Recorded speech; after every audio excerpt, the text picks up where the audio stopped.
présidents de la République n'ont jamais de barbe. Une question bizarre, mais pas si bête que ça. Mais avant de répondre à cette question, je t'invite à t'abonner à cette chaîne YouTube. Mais avant de commencer à vous parler de nos chers présidents de la République, parlons de la barbe en elle-même. La barbe, c'est pas juste une simple histoire de style, c'est bien plus que ça. C'est un symbole. Chez les philosophes grecs, c'était symbole de sagesse. Chez les rois, c'était l'autorité.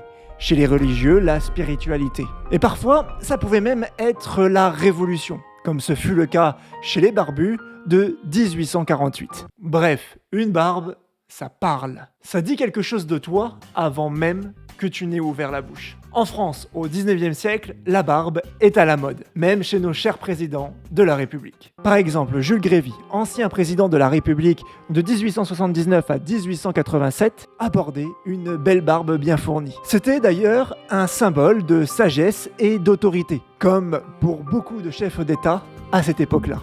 Porter la barbe n'était donc pas un frein, mais plutôt un marqueur social et politique. Mais à partir du début du XXe siècle, les choses commencent à changer. Enfin du moins, pour nos présidents français. Puisqu'aujourd'hui, il existe toujours des présidents barbus dans d'autres pays. Mais en France, la République veut s'éloigner de tout ce qui rappelle la monarchie, la noblesse ou le clergé, souvent associé à la barbe. Le président devient alors l'homme du peuple, neutre, rationnel et moderne. Et le visage rasé devient alors la norme pour une image plus lisse, plus accessible et surtout moins conflictuelle. Aujourd'hui, porter la barbe chez un président de la République, c'est presque une faute de communication.